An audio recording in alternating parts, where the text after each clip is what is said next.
Então, muito bom dia novamente, depois da bela... depois da participação belíssima que tivemos da Senhora Secretária de Estado, que aproveito para cumprimentar e que tanto nos cativou. Vamos continuar os nossos trabalhos, agora com um painel de debate, e que será essencialmente um painel de debate, subordinado ao tema Tribunais e Comunicação Social.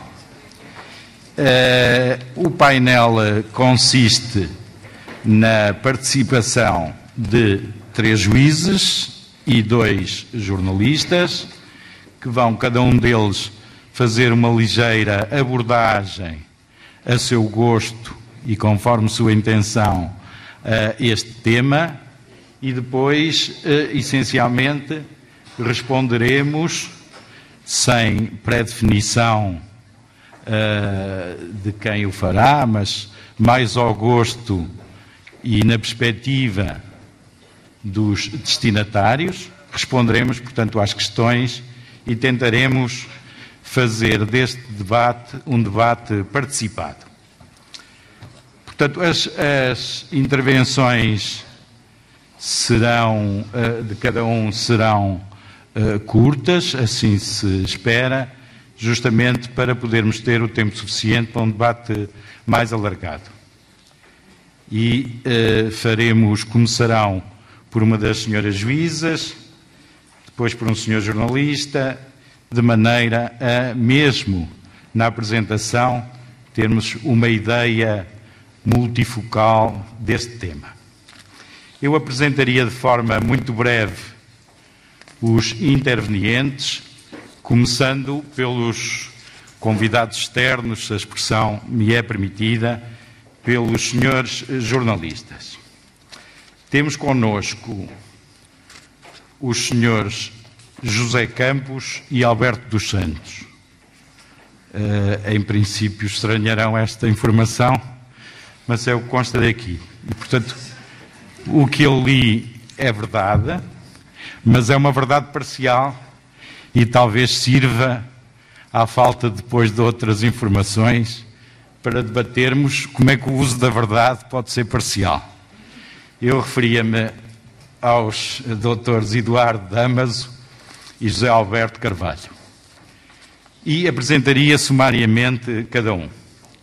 Portanto, Eduardo José Campos Damaso é jornalista desde 1980, começou a sua carreira no trissemanário O Setubalense, em abril de 84 ingressa na agência de notícias ANOP, transita depois para a Lusa.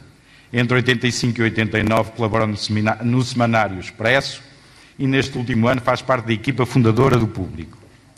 Foi subdiretor do Público em 2 direções e em 2005 sai para o Diário de Notícias. Regressou em 1990 no nono curso de formação do Centro de Estudos Judiciários e iniciou funções de juiz, ainda que em regime de estágio, em Coimbra. Passa mais tarde pelos tribunais de Celurico da Beira, já como juiz de comarca, de Ceia e de Santa Maria da Feira. Passou ainda pelo Tribunal Judicial da Covilhã e de Viseu, antes de 2012 ser promovida a juíza desembargadora. Foi também juíza formadora no SES entre 97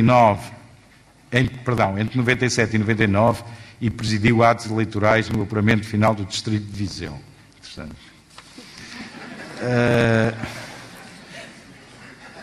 A doutora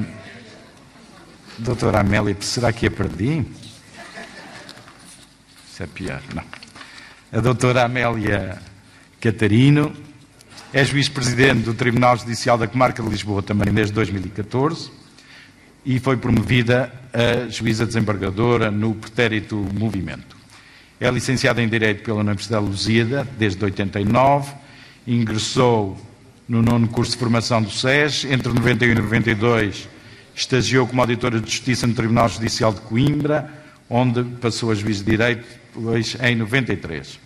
Durante o seu percurso profissional foi juiz em tribunais como o de São Roque do Pico, Castelo de Vide e Nisa, na pequena instância criminal de Lisboa, nas varas cíveis e criminais de Lisboa e no Tribunal de Propriedade Industrial. Intelectual. Foi também formadora no Programa de Formação Contínua de Juízes de Timor-Leste, em Portugal, interveniente em diversos seminários e colóquios sobre a gestão processual e a gestão dos tribunais. Finalmente, sendo o mais novo, deixámos ficar para o fim, temos connosco o Sr. Dr. Juiz Ruben Jovanes. É atualmente juiz de Direito e adjunto no Gabinete de Apoio ao Vice-Presidente e aos membros do Conselho Superior da Magistratura. Licenciado em Direito, diz aqui a média, mas eu vou passar, pela Faculdade de Direito da Universidade de Lisboa, em 2006. O Dr. Ruben concluiu uma pós-graduação em Valores Mobiliários e Corporate Governance na mesma faculdade, tendo exercido também a atividade de advogado. Em 2008 ingressa no 27º Curso Normal de Formação de Magistrados, conclui em 2010.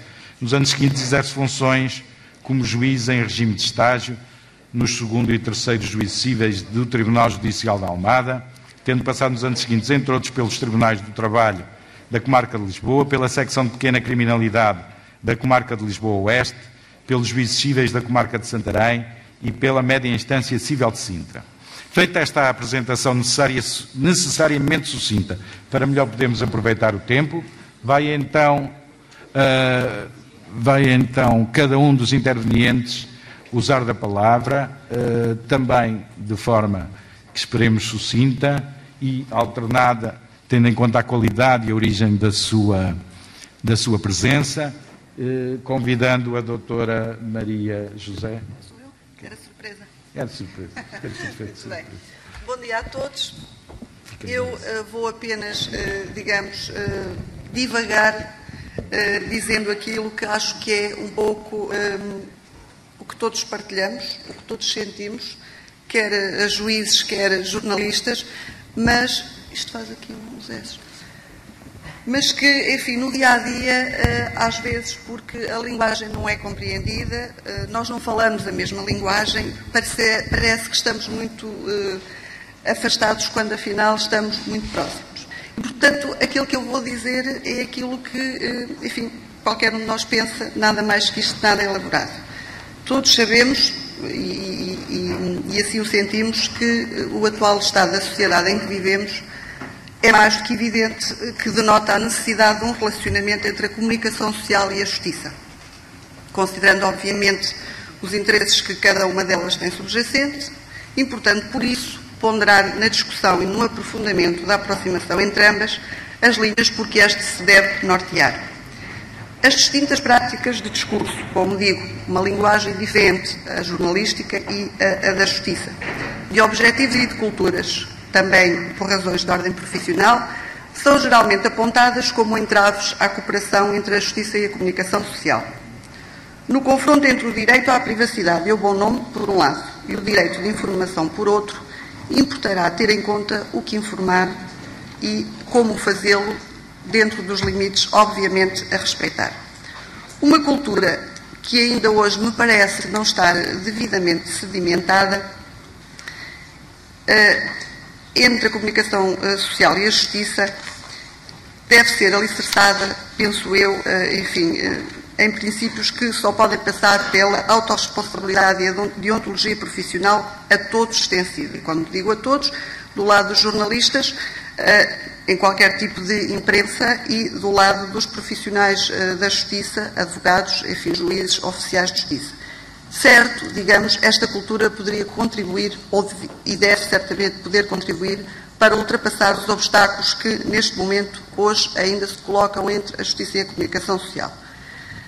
Enquanto se aprofunda este conhecimento das diferentes práticas de discurso de uma, a justiça, e de outra, a comunicação social, e as demais divergências entre ambas, haverá que estabelecer, parece-me, uma plataforma de entendimento recíproco, por forma a que, nas relações institucionais, sendo elas sérias e pautadas pela salvaguarda do direito da informação e dos demais direitos que entre elas possam estar a colidir, se radiquem em boas práticas deontológicas e em princípios éticos saudáveis. É importante que a justiça e a comunicação social se congreguem, que reconheçam e respeitem reciprocamente o papel que cada uma delas representa na sociedade e se comportem no desenrolar dos respectivos desempenhos com observância dessas boas práticas e desses bons princípios éticos, porque, a meu ver, e penso que, enfim, na ideia de nós todos, só assim se cumpre o dever que cada uma delas tem para com a sociedade,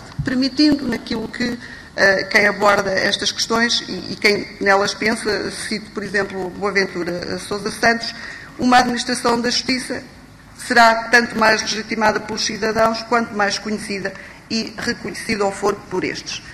E deixo, portanto, estas notas, é aquilo que eu penso, para deixar também esta pergunta. Se todos pensarmos assim, e penso que, enfim, poucos haverão que assim não pensem, e isto significa, se temos que andar de mãos dadas, como vamos dar as mãos? Deixo a pergunta para o debate. Terminei. Obrigado. Obrigado. Passava o problema. Obrigado. Obrigado. Bom dia.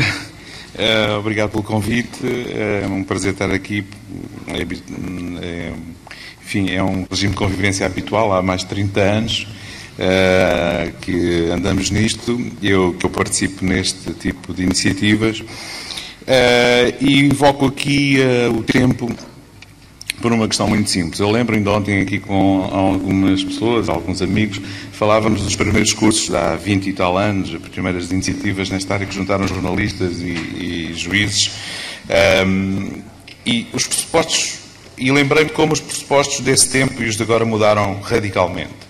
Nessa altura, colocava-se muito isto para tentar, enfim, de alguma forma, determinar um ponto de partida nesta discussão, que é muito mais, na minha perspectiva, do que essa questão de como temos que andar juntos, como é que vamos dar as mãos, como é que vamos... Há mais protagonistas do que juízes e jornalistas nesta questão. Há 30 anos, ou há 20 e tal anos, como disse, a questão que se colocava muitas vezes era, no fundo, estávamos um bocadinho no princípio dos princípios, era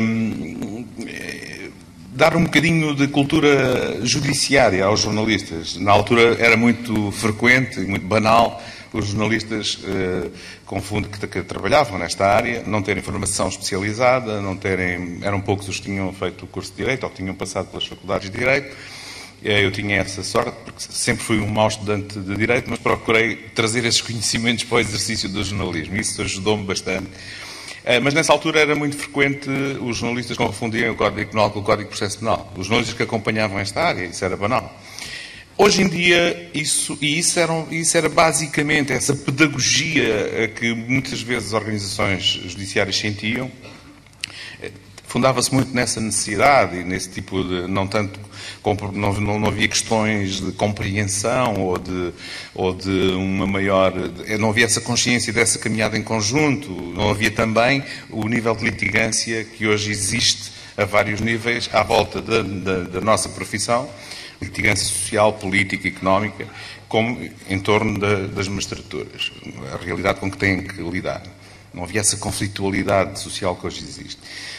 Hoje em dia essa questão não se coloca, porque a esmagadora maioria, se não a totalidade dos jornalistas que acompanham a justiça, especificamente, nessa categoria, não sei se impropriamente ou propriamente chamada de jornalismo judiciário, é outra conversa, têm todos uma sólida formação, os que não me ocorre nenhum caso de alguém que ainda confunda o Código Penal com o Código de Processo Penal. Eu acho que essa questão, no entanto, não se extinguiu, não se coloca ao nível dos jornalistas que acompanham esta área, mas coloca-se de uma forma muito habitual no debate mediático sobre a justiça. E os protagonistas dessa ignorância, do meu ponto de vista, são, sobretudo, comentadores políticos que o fazem. Comentadores de várias estirpes que aparecem hoje em dia nas televisões, e eu, enfim, falo dessa realidade porque é uma realidade que molda muito a forma como o cidadão olha para a justiça.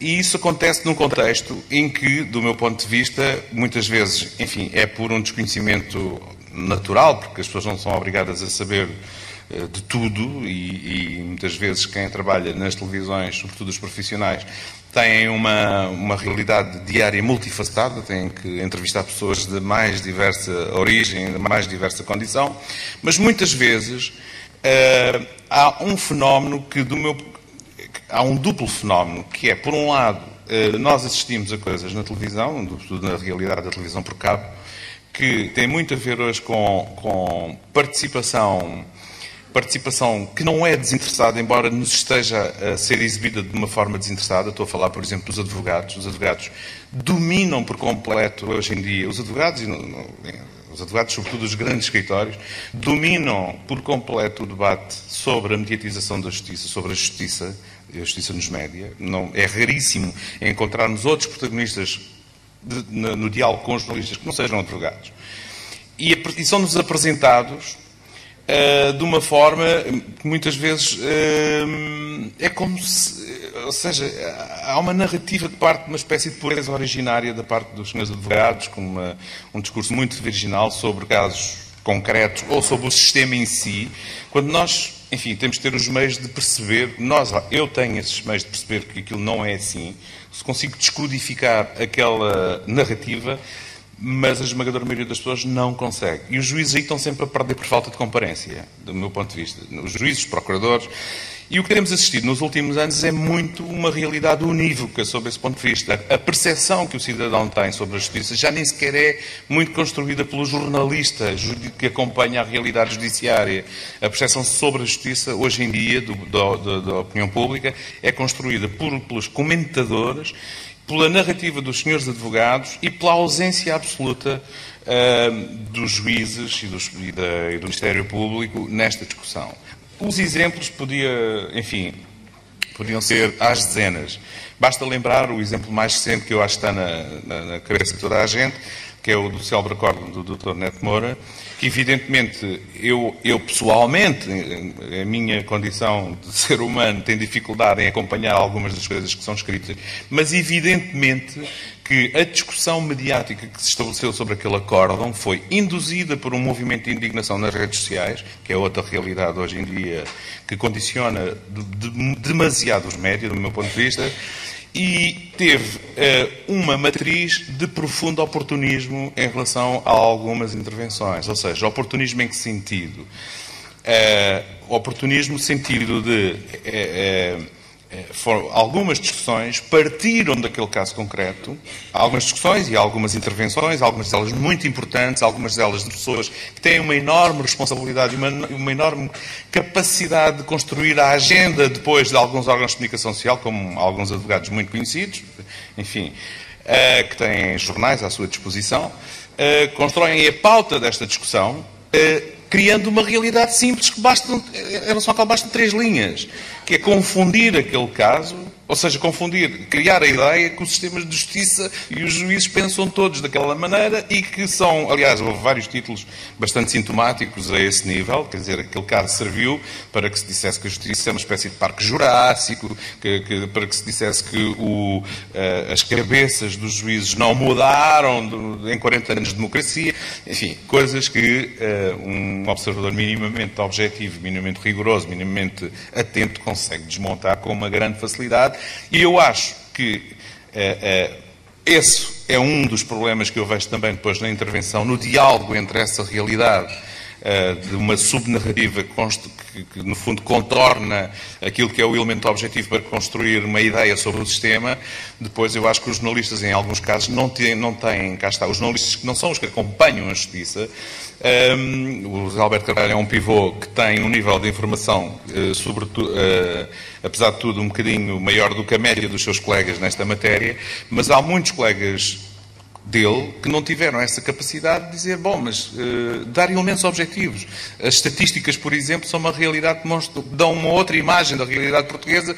Por exemplo, se falarmos na área da justiça penal, a ideia da morosidade é completamente esmagada pela constatação de há muitos anos, não é de agora, que não há praticamente um processo que não seja julgado num tempo médio inferior a 1 ano. Ou eu lhe estou a dar já um tempo quase no limite máximo, porque em regra são tempos muito inferiores. Noutras áreas, a justiça portuguesa pede messas a outros ordenamentos jurídicos da Europa, e portanto, mas a ideia que em regra se faz é uma ideia de diabolização do sistema e uma diabolização de quem possa aparecer nos média a defender alguns aspectos estruturais da justiça portuguesa. Eu, por exemplo, enfim, já sou cada vez mais encarado por alguns dos meus colegas, o que é o que me choca um bocadinho mais, os outros não, que é uma espécie de amiguinho dos juízes e dos procuradores. O único pecado que eu cometi nesta matéria foi ter estudado Direito, ter andado em Coimbra e uma boa parte das pessoas que estão hoje nos tribunais, seja nas vestes de advogados ou de juízes ou de procuradores, serem meus colegas ou meus antigos ou amigos, nesse sentido da faculdade. E, portanto, e ter, enfim, alguma consciência, alguma capacidade de perceber que nem todos os quadros que me pintam à frente são para eu... devem suscitar em mim um princípio de adesão incondicional, que é hoje a pretensão, essa realidade do meu ponto de vista coloca-se a vários níveis, é uma pretensão que hoje em dia é muito frequente na estrutura do discurso político, nomeadamente, que é a de criar seguidores. É a lógica das redes sociais. Nós temos que ser bons seguidores do pastor A ou do pastor B, do flautista Y ou do maestro Z. É essa a expectativa que muitas pessoas com esta intervenção nos média têm em relação ao público em geral e aos jornalistas também em particular. Isso é uma coisa que eu, enfim, dentro daquilo que tem sido o meu percurso profissional e a minha relação com o jornalismo, a minha relação com a cidadania, me tenho esforçado para nunca seguir. Acho que o jornalismo, sob todos os pontos de vista, deve reger-se sempre pela regra velha e antiga de contacto, quando tem que haver contacto, seja com a magistratura, seja com a polícia, seja com a política, e distância. A regra é a distância, no sentido, não no sentido da hostilidade, mas no sentido de cada um no seu papel, cada um no seu trabalho. Quando tem que haver contacto, há contacto por razões puramente profissionais. Mas a regra do respeito profissional, a regra ética, a regra deontológica que deve ser seguida, deve ser a da distância em regra. Cada um faz o seu caminho, cada um faz o seu trabalho e, no nosso caso, quando temos que contactar com a instituição A, com a instituição B, em função de um trabalho A, temos que fazê-lo, tem que haver esse contacto. E eu, nesse aspecto, há duas, eu não vou alongar muito mais, porque sei que estamos aqui um bocadinho contra o tempo, há dois aspectos apenas que eu queria deixar aqui. Por um lado, acho que é preciso que todos tenhamos a consciência de uma coisa, exatamente porque as coisas mudaram, já não são como há 20 anos. Há 20 anos, o panorama judiciário, o panorama da justiça portuguesa, ou há mais de 20 anos, em 1970, não havia crimes essencialmente de colorinho branco. Não é? Era uma justiça do velho paradigma, dos crimes de sangue por questões de águas, de ciúmes, etc. Nos anos 80, no princípio, na primeira metade, também não havia. Só no fim dos anos 80 é que começaram a aparecer algumas pessoas politicamente dispostas, como hoje em dia se diz, ou alguns notáveis, digamos assim, envolvidos em processos. E a mudança começou aí. A percepção de alguns poderes informais e formais sobre aquilo que é o papel da justiça e aquilo que é o papel dos jornalistas começou a mudar aí. E começou a mudar aí, transformando hoje em dia, basicamente, a realidade mediática num palco.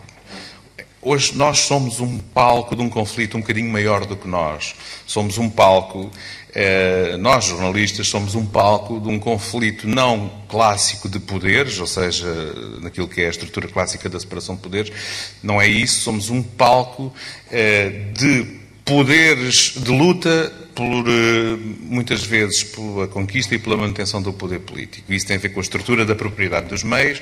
Não é uma coisa que aconteça só em Portugal. Há exemplos de escola absolutamente esmagadores que aconteceram, por exemplo, na Itália dos anos 90 e que se prolongam pela eternidade. Era importante estudar essa realidade. Um dos maiores problemas que a magistratura italiana teve nos anos 90, no fim da Primeira República em Itália, um dos problemas, não foi, e que tem a ver com a questão da percepção, da construção das percepções, tinha a ver com dois factos, basicamente. 92 foi um ano terrível. Foi em Itália o ano terrível em que morreram juízes, em que houve a Operação Mãos Limpas, houve efeito tenaz da Operação Mãos Limpas a norte e da máfia a sul, do Maxi Processo de Palermo, a ter as suas consequências absolutas em 92. E por isso os juízes morreram, como se sabe.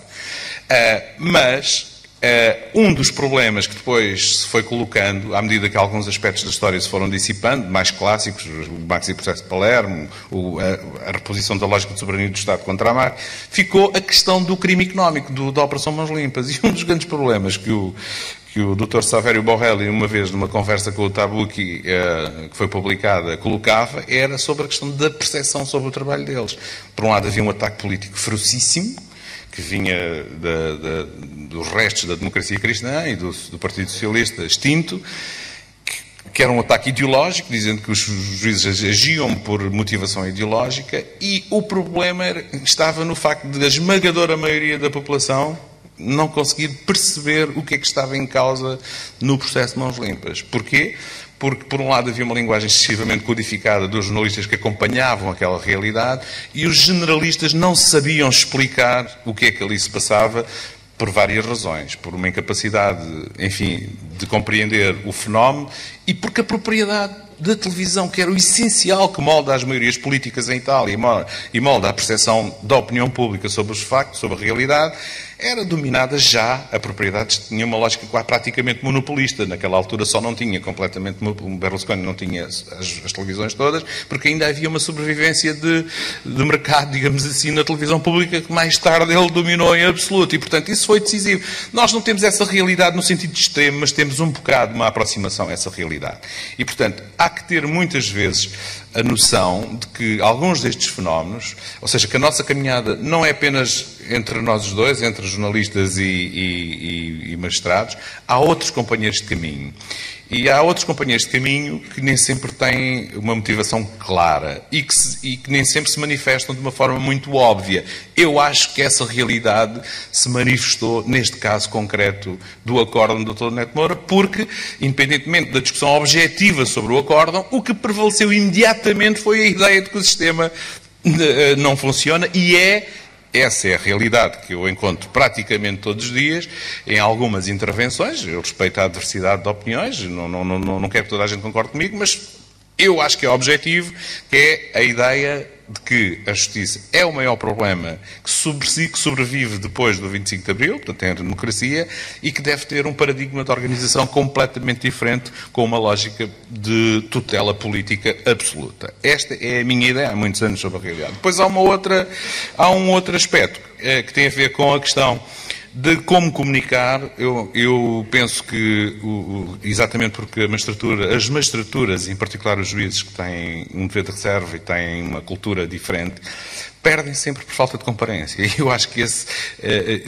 há de haver aqui um momento em que isso se vai tornar um bocadinho insustentável. Eu acho que basta olhar para alguns exemplos que têm acontecido nos últimos tempos, nos últimos anos, na Europa mais próxima de nós e não só, para perceber que a realidade mudou radicalmente. Eu vou buscar muitas vezes o exemplo do juiz de instrução de Nice. Não me recordo agora se naquele caso concreto era o juiz de instrução de Nice ou se era um procurador. Penso que era um juiz de instrução, porque o modelo francês tem essa...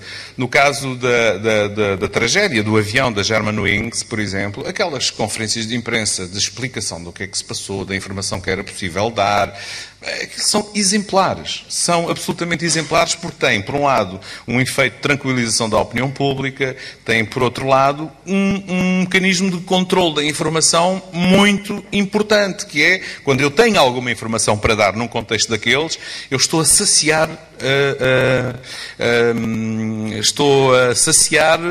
as necessidades de comunicação dos média que ali estão perante mim a perguntar-me. Portanto, não estou a fomentar a procura de outras fontes de informação. Eu sou reconhecido como uma fonte de informação essencial sobre aquela questão. E, portanto, os tempos da comunicação e a substância da comunicação sou eu que domino. É o que acontece, foi o que aconteceu naquele caso, é o que acontece frequentemente em França, por exemplo, e na Alemanha, em casos de comunicação muito quente sobre atentados terroristas, por exemplo. Nós não vemos a balbúrdia que encontramos por vezes cá em Portugal, em que fala o A, fala o B, fala o C e não fala ninguém.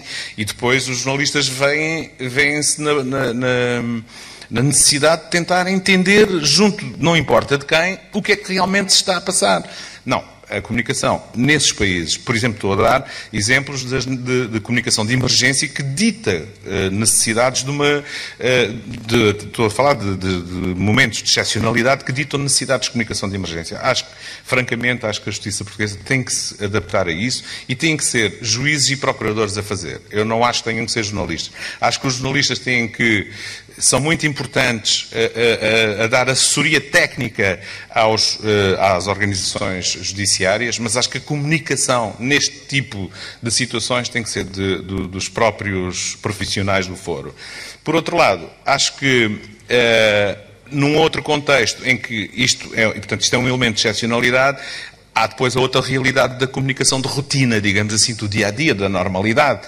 Eu acho que aí há também uma pequena ou grande revolução a operar na organização judiciária portuguesa, porque ainda hoje há tribunais sem sensibilidade nenhuma para comunicar com os jornalistas, que encaram os jornalistas como um bicho dos quais se deve fugir, que não são capazes, não têm estruturas de organização, não têm organização preparada para, muitas vezes, dar informação absolutamente banal, não estou a falar sequer ou de preparar, por exemplo, um bocadinho a casa para a consulta de processos. Hoje em dia já há jornalistas que passam a vida a consultar processos. Eu conheço muitos deles que passam a vida nos tribunais, mais tempo nos tribunais do que nas redações.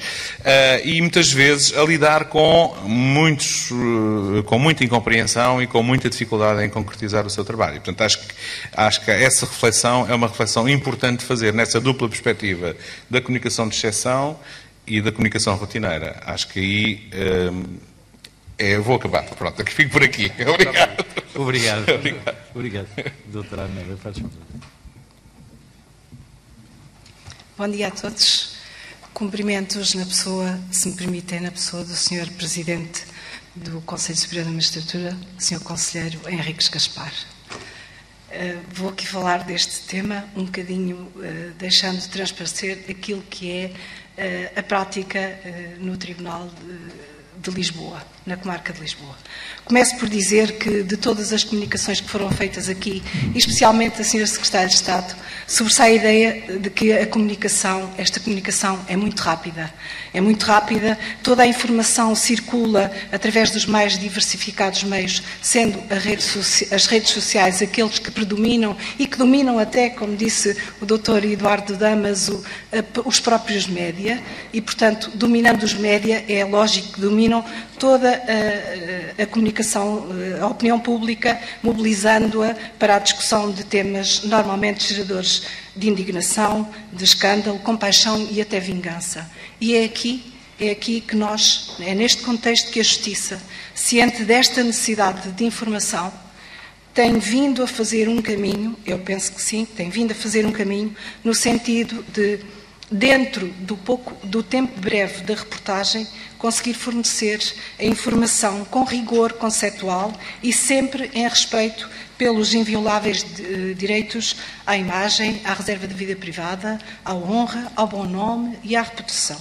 Estamos cientes que o tempo breve da reportagem da notícia não tem espaço para o tempo, para a ponderação e para as regras processuais a que obedece a Justiça, o que se torna mais evidente nos denominados casos mediáticos, e é daqueles que eu posso falar relativamente a Lisboa. E relativamente a Lisboa, eu tenho para dizer, e Lisboa, e penso que se estende ao resto do país, e quando falo de Lisboa é porque é a realidade que eu conheço.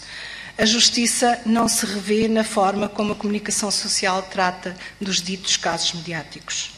A comunicação social reclama sempre da Justiça mais e melhor informação. É preciso compatibilizar estas duas realidades. Os casos mediáticos, que são normalmente aqueles que estão em segredo de justiça e sobre os quais a comunicação social reclama mais informação rápida e atualizada, para esses tudo começou em 2014, se bem se recordam, com um caso que hoje também está outra vez muito mediatizado. Começa com a imagem que todos nos recordamos de uma senhora escrivã a ler um comunicado e que depois passou a ser a juiz-presidente da comarca a ler um comunicado, e que chegámos à conclusão de que qualquer uma das duas realidades não devia ser aquela forma de ler aquele comunicado e de fazer daquela forma a transmissão da comunicação. E por isso, e cientes de que o que o jornalista pretende é a notícia rápida e naquele momento concreto, decidiu-se que o ideal seria elaborar um comunicado que seria imediatamente entregue no final da diligência aos senhores jornalistas que estivessem presentes e, de seguida, ou ao mesmo tempo, transmitido através da internet, através do correio eletrónico, para todos os outros órgãos de comunicação social. Foi assim que se começou a fazer. O que é que se tem feito desde então? O que é que eu tenho procurado fazer enquanto juiz-presidente da comarca? A primeira coisa que eu peço é a todos os colegas que, sempre que há um caso mediático, dos conhecidos casos mediáticos, que me seja transmitido. É claro que muitas vezes um caso mediático é mediático para o jornalista, para o juiz não é. Mas daí a pouco tempo também acaba por ser para o juiz. E, portanto, é preciso que o juiz me informe o juiz-presidente de que existe aquele processo, para que depois, a partir dessa comunicação, o juiz-presidente possa organizar toda a comunicação que se segue, os tempos dos interrogatórios, a hora e o local em que vai ter lugar, as informações periódicas sobre a sua previsibilidade, e depois, no final, o tal comunicado que sai, normalmente, elaborado com a ajuda do Conselho, na prestimosa mão da doutora Ana Azeredo e agora da doutora Inês, um comunicado que é sempre breve, com frases curtas, diretas, incisivas, mas onde se consiga explicar qual foi a medida de coação aplicada, quais os fundamentos que estiveram por base nessa aplicação. E, portanto, esta é a forma como temos lidado com os casos mediáticos. Relativamente aos julgamentos mediáticos, também existem algumas instruções no sentido de que, sempre que a sala tenha muita afluência, haja o cuidado de haver lugares reservados para os jornalistas. O jornalista tem acesso direto à leitura do acórdão e, como nós sabemos, muitas vezes o jornalista quer o acórdão escrito. Não é possível naquele momento, mas assim que é possível, é-lhe transmitido. Há uma autorização expressa dos juízes que fazem o julgamento, que presidem ao julgamento, no sentido de autorizar a presença do jornalista, a captação ou não captação das imagens e depois a possibilidade do acesso ao acórdão. Este foi um caminho que se foi trilhando, muitas vezes andando para trás e para a frente. Não é fácil. Não é fácil para um juiz comunicar as decisões, não é fácil. Não é fácil para um juiz ler uma decisão de um colega e ter que resistir à tentação de tentar explicá-la, porque nem sempre é fácil explicar. Só o próprio juiz do processo é que poderá explicar exatamente os contornos em que ela foi preferida, mas dentro daquilo que me é permitido, o que eu costumo fazer é comunicar os factos, comunicar a decisão e limitar-me a essa comunicação. E terminei. Muito obrigado.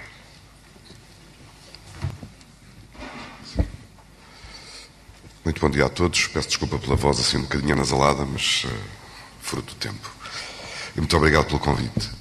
Não tenho nenhuma pretensão especial a não ser partilhar com humildade e alguma reflexão que possa ter feito algumas das minhas interrogações, perplexidades, dúvidas sobre o confronto dos nossos dois mundos, o mundo da justiça e o mundo do jornalismo.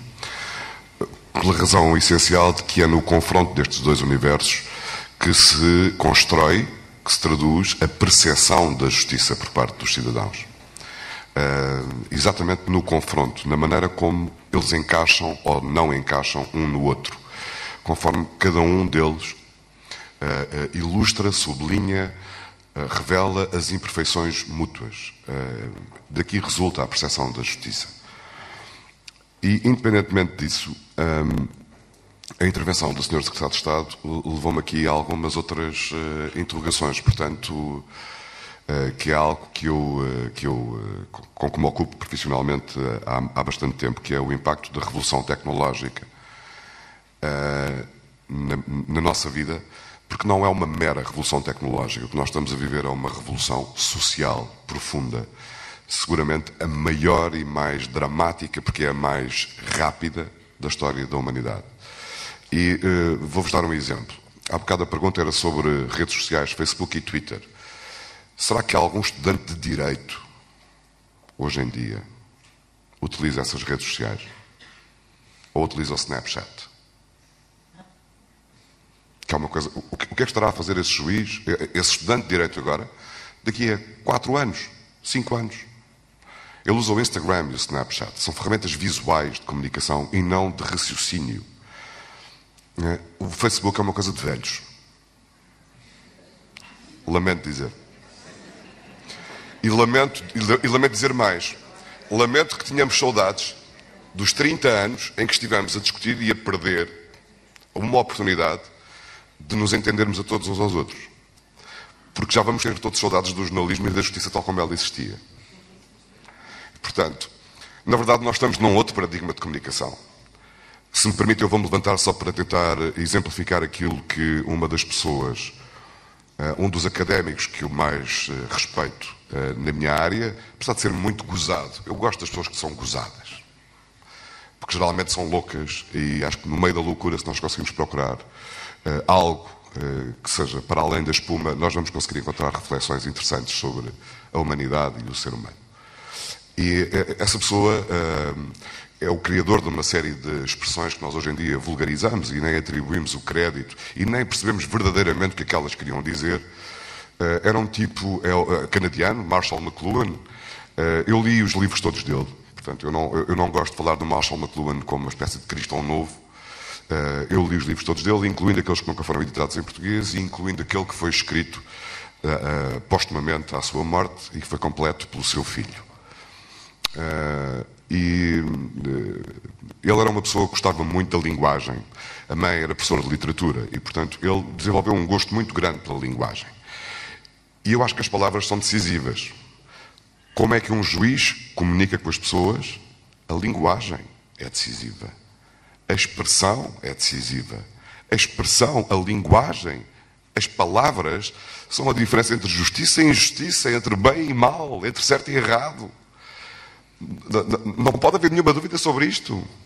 Porque é isto que faz a diferença na aplicação do articulado da lei.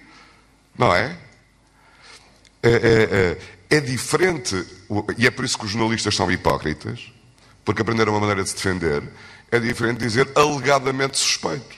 Ou terá alegadamente. Eu ontem estava a ver anteontem, estava a ver uma notícia fiquei em casa porque estava meio adoentado, então, enfim, leio e vejo coisas e como não tenho ninguém a perturbar-me o raciocínio do género, já viste a notícia aqui do Diário de Notícias?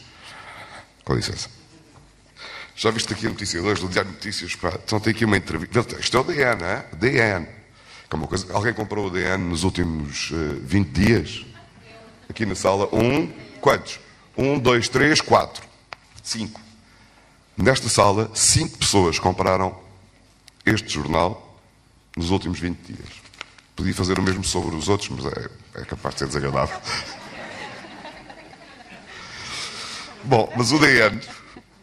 não, isto é só para ilustrar como, de facto, o nosso mundo está a mudar. Não vale a pena nós estarmos aqui a imaginar um quadro, porque o mundo ideal não tem nada a ver com este, mas não existe. Não é? O meu também não existe. Aqui está uma entrevista com o Mário Vaz, que é uma pessoa que eu admiro e gosto particularmente, que é o CEO da Vodafone. Mas atenção, este é o DN. A entrevista é com o Mário Vaz, e o Mário Vaz diz isto: Altice e Média Capital, a minha empresa. Ok? Portanto, estão a ver como é que a minha vida de repente se cruza assim, sem saber como? Vejo semelhanças com a Operação Marquês nas áreas críticas. Não, há um julgamento da Operação Marquês que se aplica já a muitas outras coisas, incluindo ao meu próprio futuro, sem eu saber. A Operação Marquês está decidida na cabeça de muitas pessoas. Não tenhamos dúvidas sobre isso. Há um elefante na sala, está bem, pronto, sim, podemos disfarçá-lo, camuflá-lo, mas assim, eu espero que se faça justiça. Mas a minha dúvida não é essa. E é por isso que eu já volto à história do Marshall McLuhan. É se as pessoas sentem, as pessoas, os cidadãos, que são eles, em nome de quem nós trabalhamos, quer os jornalistas, quer os magistrados, quer os agentes da justiça. Independentemente das nossas pequenas vaidades, das nossas rivalidades profissionais, dos nossos estados de alma e de espírito. Mais importante do que, ou tão importante, desculpem, tão importante como fazer-se justiça é sentir-se justiça. E eu acho que é aqui que falha muitas vezes esta relação entre média, comunicação e agentes da justiça. O que é que eu queria dizer sobre o Marshall McLuhan, e já desenvolvi este tema? Ele dizia uma coisa muito óbvia, mas até ilustrava, e é por isso que eu me vou levantar, que é sobre o futuro e sobre as mudanças, não é? Como aquela coisa do quem mexeu no meu queijo, não é? Nós achamos sempre muito bem que todos defendemos a mudança, claro que sim, do ponto de vista do discurso, até ao momento em que isso mexe a minha vida, não é? Eu estou totalmente de acordo com a mudança, até ao momento em que eu tenho que mudar. Assim, não, espera aí, a mudança não é só para os outros. Então, mas eu até agora defendia a mudança porque a mudança era só para os outros. Mais importante ainda do que isso é quando a mudança ocorre sem nós nos apercebermos e quando nós construímos essa mudança por distração. Que é aquilo que está a acontecer hoje em dia, como acontece sempre, todos os dias, na vida do mundo. Que é, as pessoas, nós criámos uma sociedade muito mais hedonista e tendencialmente mais hedonista do que aquela que alguma vez existiu. Porque é generalizado esse hedonismo, não é? O biquinho de pato nas redes sociais. A selfie, como o nome indica, selfie. O autorretrato sempre existiu, até como manifestação artística. Nunca ninguém tinha chamado de selfie. Não é? O autorretrato é um clássico dos pintores. E um exercício de interpretação psicológica. Não é? De como é que ele se vê a si próprio. Como é que ele se apresenta aos outros. Desenhado por si. Bom, agora temos a selfie e o biquinho de pato. Eu sou péssimo a fazer selfies quando estou com os meus filhos, são sempre eles que fazem, porque eu não consigo segurar, enquadrar, pronto. E eu sou um tech addicted, portanto não é por aí. O Instagram, o Snapchat, todas as novas redes sociais são, e o Facebook em larga medida, mas pronto, o Facebook é assim para pessoas mais maduras. São sobretudo ferramentas de comunicação visual. As pessoas comunicam através da imagem e do vídeo, não comunicam através do raciocínio desenvolvido e escrito. O arranque da SIC e hoje passaram 25 anos. Entre o arranque da TV Cabo e hoje passaram 20. Nestes 20, a minha profissão está em extinção.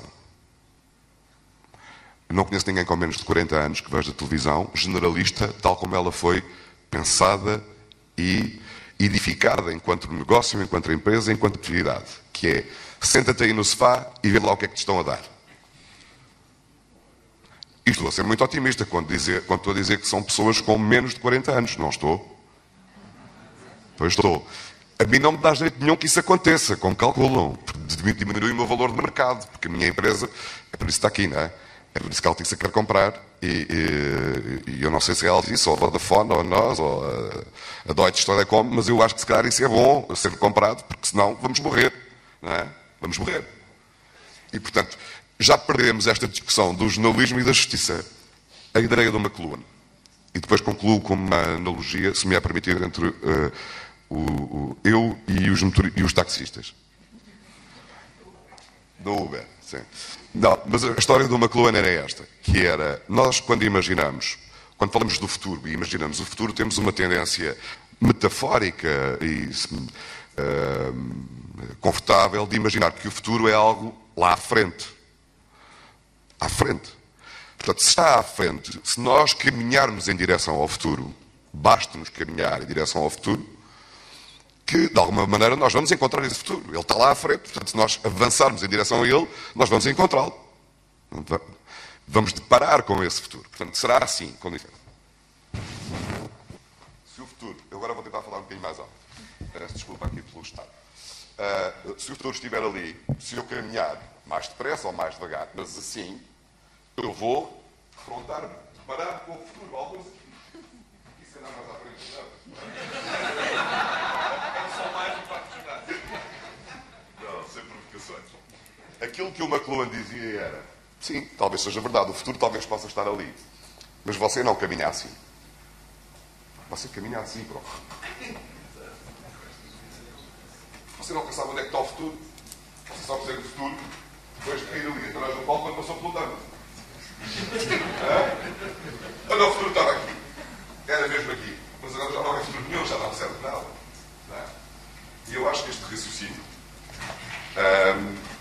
continua a marcar as nossas vidas, permanentemente, em tudo o que nós fazemos na vida. Profissionalmente, pessoalmente, nas relações humanas, nas relações de amizade, etc. Mas acho que é muito evidente, perante a profundíssima revolução tecnológica que nós estamos a viver hoje em dia, porque ela acelerou de uma forma dramática todos estes movimentos que já eram visíveis na sociedade. De tal maneira que, quando eu entro num táxi, gosto sempre de puxar a conversa para o Uber, não é? Descobri uma coisa maravilhosa nas minhas últimas viagens, que é a economia é muito surpreendente e o ser humano é surpreendente, que é uma grande parte dos empresários de táxi também são empresários de Uber. A sério, é maravilhoso. Portanto, é assim, eles vão a umas manifestações e continuam a faturar pelo outro lado. Está ótimo. Eu achei maravilhoso. Porque já percebi que não é um caso isolado, porque eu falei com vários, com muitos, e portanto percebi. Sim, os meus colegas taxistas, sim, da outra empresa do patrão. Como? Já foram vários, portanto é curioso. Não, mas então eu puxo a conversa sobre o táxi e disse assim, sabe, alguns reconhecem, outros não, e portanto assim, o senhor não é aquele, assim, sou. Sabe, nós temos um problema parecido. Problema parecido como? Esta coisa da Uber, eu também tenho um problema, eu também tenho uma Uber só para mim.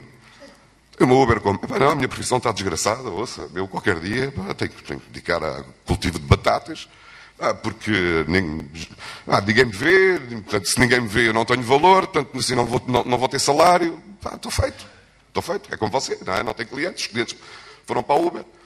Então, mas você como? Toda a gente vê televisão e tal, você tem visto? Não, por acaso não, é sempre a mesma conversa, por acaso não. Não, mas a minha mãezinha... Ela gosta muito do senhor. Assim, olha, isso não imagina como me deixa tranquilo e feliz. Mas não é esse o ponto. Não é esse o ponto. Você está a ver a Uber, não é? A Uber é aquela empresa que é a maior empresa de transportes do mundo e que não tem um único taxista, nem um único carro. Não tem. Não tem um único carro. A minha Uber chama-se YouTube. Está a ver? É a maior empresa de distribuição de vídeo do mundo. Da história da humanidade. Nunca produziu um único vídeo. Não tem uma câmara. O YouTube não tem uma câmara. Um miserável telefone, em que se faz um vídeo e põe-se na rede a dizer feito pelo YouTube. Não há. E você já reparou, estamos os dois condenados por mecanismos rigorosamente iguais. O que é que eu faço agora? Se você quer me acompanhar meio em manifestações ali no Terreiro de Paço contra o YouTube, que é um bocadinho... É como a Uber, não é? Como é que eu vou parar o Uber? Como é que eu vou parar o YouTube? Agora, sim, eu quero pará-los. Eu até queria, mas não consigo. Portanto, o que é que me resta? Tenho que tentar perceber como é que me organizo em função desta realidade absolutamente mutante, em que só resta uma coisa, e com isto termino. Só resta uma coisa, que é as redes sociais são desagradáveis. Mas se foram as redes sociais as responsáveis por um caso que já se falou aqui, ontem e hoje, as redes sociais organizaram a primeira manifestação em Portugal de repúdio por uma decisão judicial e contra um juiz. Não vale a pena ignorar, não é? Foram as redes sociais. Não foram as redes sociais que leram os acórdãos. Isso foi um jornalista. E estas dinâmicas de comunicação são altamente perturbadoras para todos nós. Nós próprios não sabemos como lidar com isto. Porque, reparem, as notícias, o início da divulgação pública da maior parte dos assuntos continua a estar nas mãos dos jornalistas. Porquê? Porque as pessoas são uma entidade não organizada, não é? Caótica, aleatória. Quando o Tribunal de Lisboa, ou qualquer tribunal, envia comunicados, não envia para os utilizadores do YouTube nem do Facebook, não é? Portanto, envia para as entidades que estão estabelecidas de acordo com o paradigma vigente. É aí que se inicia o processo de divulgação pública. Mas a partir do momento em que isso é tornado público, as notícias, os acontecimentos, as revelações, as insinuações, as mentiras, as suspeitas, tudo ganha vida própria. E essa vida própria pode ser absolutamente dramática. não é? Eu gostava de ter ouvido um juiz, a quem pudesse, sobre este episódio do juiz Neto Moura, a quem pudesse perguntar, ouça lá, o que é que aconteceu? Porque eu tenho a ideia que isto foi subscrito por 2 juízes. E sendo um caso que evidencia óbvio sexismo, eu gostava de tentar perceber porque é que houve aqui uma senhora magistrada que assinou este acórdão. Eu gostava de ter perguntado isto a alguém. Não é? Faz falta a voz dos juízes na opinião pública. Era com isto que eu queria terminar. Só. Muito obrigado. Muito bom dia a todos. Não será a minha voz, com certeza. Eu vou só, até porque o tempo urge, vou só dar aqui algumas pequenas ideias. Do ponto de vista judicial, do ponto de vista dos tribunais, da relação com a comunicação social, sendo que, quando falo em comunicação social, não falo só em jornalistas, mas falo, de facto, de todos os meios de comunicação. E, no fundo, são só 3 ideias para perceber porque é que acredito que, da parte dos tribunais, deve haver uma maior proatividade na comunicação. O primeiro ponto, foi aquilo que já foi aqui abordado, é que, se os juízes não comunicam, alguém o fará por eles. Se o juiz não comunica atempadamente qual é a medida de coação aplicada, será o advogado nas escadas do tribunal, que, com uma cara de enfado, se lhe tiver corrido mal, que comunicará. Bom, o rigor desta informação será o mesmo do que, à saída de um estádio de futebol, perguntaram ao adepto que a equipa perdeu, como é que o árbitro se portou? Uma roubalheira? Essa é a imagem que passa. O segundo ponto também, que acho que é importante, e daquilo que tem sido a experiência nestes contactos, e nas poucas vezes em que, de facto, a comunicação foi proativa e não reativa, é que, se houver comunicação atempada e proativa, os jornalistas ou a comunicação tende a privilegiar a comunicação que vem do tribunal. Ou seja, enquanto uma situação de conflito, há a tendência a privilegiar a fonte oficial e imparcial do conflito, que é, neste caso, o tribunal. O terceiro ponto é, de facto, a questão da proatividade ou reatividade da comunicação. E nas experiências que temos tido na comunicação, verifica-se que quando se prepara antecipadamente essa comunicação e se prepara antecipadamente o interesse que daí poderá vir, é mais fácil controlar o resultado final do que quando estamos a reagir, onde, de facto, aí se vai em impulsos. Estava aqui a ver o workshop enquanto estava aqui e havia aqui uma questão que achei interessante, que perguntava se não deveriam, nos processos mais mediáticos, no fundo, os juízes, antes de ler a decisão, enviar a decisão, seja ao Conselho Superior de Magistratura, seja ao órgão de gestão da comarca, para preparar antecipadamente o comunicado, fazer passar o comunicado à imprensa pelo próprio juiz que irá assinar a decisão, pelo aprová-lo, e só depois, então, ler a decisão e imediatamente emitir esse comunicado.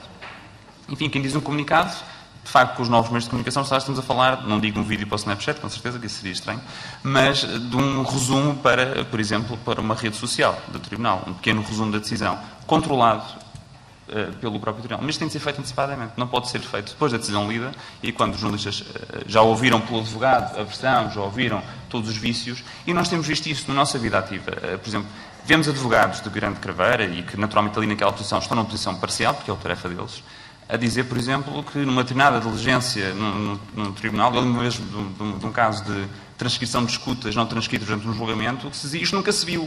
Aquele advogado viu aquilo dezenas de vezes. Aquele advogado sabe que aquilo é um procedimento normal, que as escutas estão validadas e que a transcrição é absolutamente lícita. Mas ele, nas escadas do tribunal, com muito à vontade e sendo um bom comunicador, isso é uma coisa inédita. Não era inédito, só que ele transmitiu a mensagem, no fundo, inquinando um bocadinho a legitimidade daquele julgamento, dizendo que, de facto, esta transcrição era absolutamente ilegal. E, no fundo, são estas 3 ideias que gostava também de discutir, dando mais margem para o debate. Também vi aqui noutras questões do workshop uma questão interessante, que era se os juízes deviam ter média training, se deviam haver um juiz responsável pela comunicação no tribunal. Eu penso que isto seria interessante, mesmo alguém que... Porque, no fundo, estas coisas também a experiência acaba por funcionar bem, seja na ligação com a comunicação social tradicional, seja no uso das redes sociais. O Tribunal de Justiça da União Europeia, por exemplo, optou por estar no Twitter e por divulgar os resumos das decisões no momento em que elas são lidas, imediatamente pelo Twitter. Optou por estar fora do Facebook, por não conseguir dominar tão bem esse meio social, de comunicação social. Mas, no fundo, são estas ideias exatamente que gostava de ver de transmitir. Muito obrigado. Queria pedir desculpa por este excesso de velocidade na passagem dos testemunhos, porque vi que a assistência queria demonstrar o seu apreço pelo que disseram e foi da minha velocidade que essa manifestação não foi audível.